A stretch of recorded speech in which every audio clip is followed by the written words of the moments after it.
sa Senado, hindi ho tungkol sa impeachment. Ang kaguluhan sa Senado, yung pag-iimbestiga ng Blue Ribbon. Si Lacson, ang tagal niyang chairman ng Blue Ribbon, wala siyang ginawa. Ngayon, bumalag na ang kapwa niya senador. Ngayon sasabihin nila, ginugulo sila ng Kayetanong Lac. Hindi, kayo ang magulo. Kayong nagtatago, kayong nagpuproteksyon sa magnanakaw sa gobyernong ito. Ang hearing today? Tuloy ang laban, tuloy ang paglalahan ng katotohanan. Alam mo, ginagamit lahat ng sindikatong gobyernong ito ang huwag mailabas ang katotohanan. So itong pagkakataong ito yung hinahanap ng karamihan. At siguro mamaya pagtapos nito, mabubunyag na, mababalatan ang mga nag-aanyong nagpupunwaring mga honorable. Pero sa katotohanan ay sila daig pa isang halimaw na matakaw sa pera ng bayan. Sir, sabi niyo po tuloy, may napapabalita po na di umano yung mga 14 na karagdagan pong testigo at di umano si Mr. Tiksay at saka si Mr. Paul ay marinig daw po lang mamaya. Sino may sabi niya? Si Matiba? Hindi po si Kakiri kanina. Akala ko si Matiba. Naniniwala pa ba kayo kay Matiba? Ay, hindi na. Hindi. Kasi yun naman ang isa sa mga pamamaraan nila na pananakot. Saan ka nakakita? Yung mga testigo ginigipit. Samantala ang testigo dapat proteksyonan.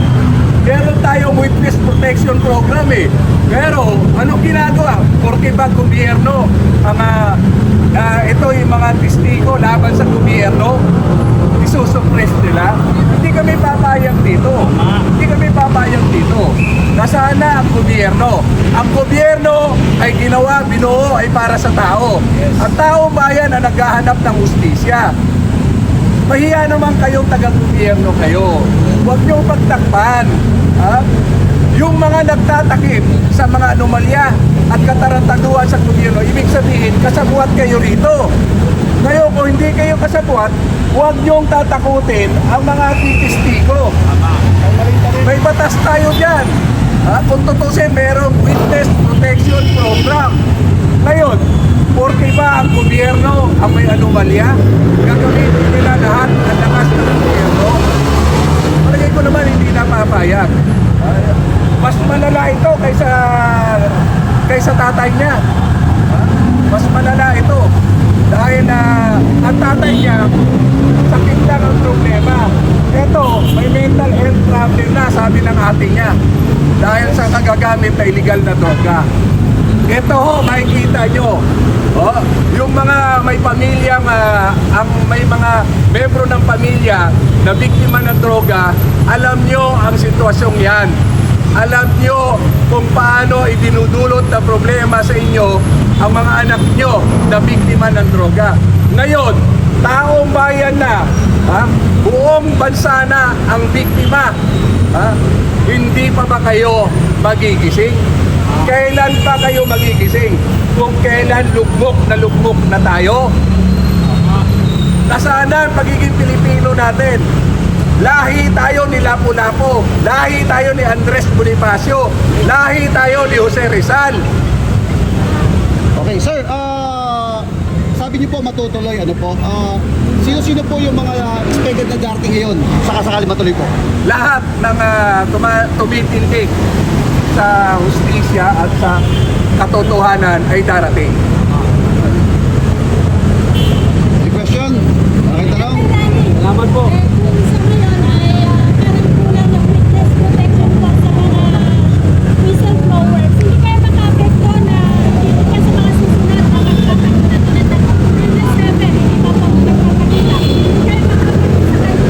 Dapat magising na nga tayo taong bayan. Yung witness protection program, batas po yan. Ngayon, ibig sabihin, porque ba ang binubunyag nila na anomalya ay ang gobyerno mismo. Kaya ang kalaban natin ibig sabihin dito, taong gobyerno. Yung namamahala sa gobyerno. Dahil yung gobyerno, itinatag ito para sa tao. Sino nagpapagulo sa gobyerno? Yung nagpapatakbo ngayon. Ano pong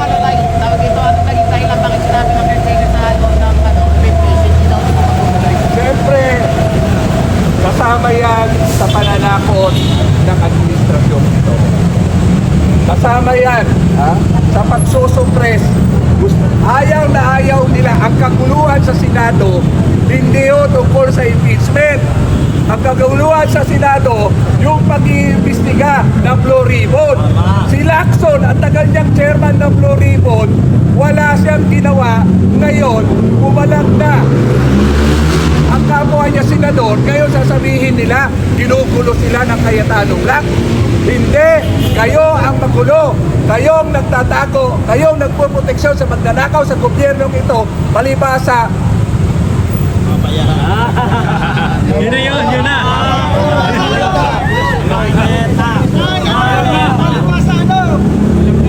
Alam nyo na.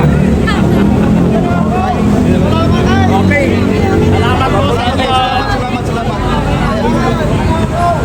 May sabi-sabi po na alis po yun. Ano po yung Sabi-sabi lang nila yun, pwede ba nilang arestuhin basta-basta yung mga taong nandito at taong bayan, ipagtatanggol sila para sa katotohanan.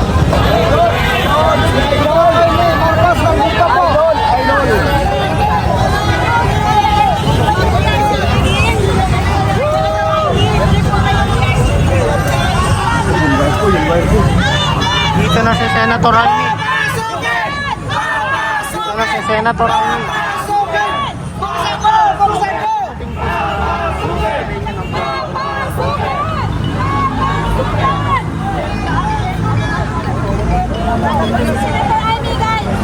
Ayan guys, si Senator Raimi Marcos.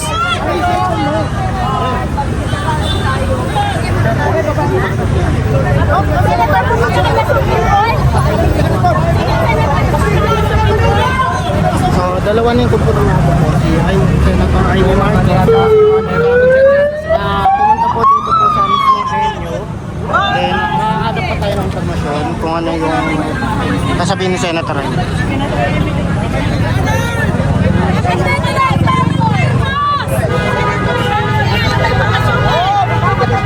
Sabi lang kanina, doon, nandiyan na sa isa lang sa gilid. Pero, takutuloy na ako.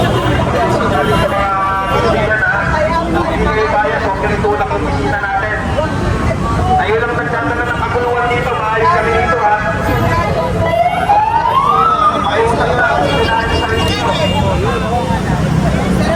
Salamat, Senator! Salamat! Salamat, Senator! Tuloy natin to, Senator! Sen, laban lang! Tuloy natin to! Senator!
Manang Chavez at Senator Raimi Marcos ay pumunta po dito sa nawagan na ituloy po ang Blue Ribbon.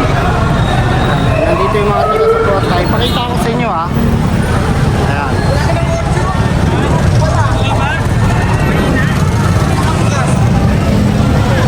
Ayan. So habang pa tayo kung sino yung darating, dalawa na yung dumating dito.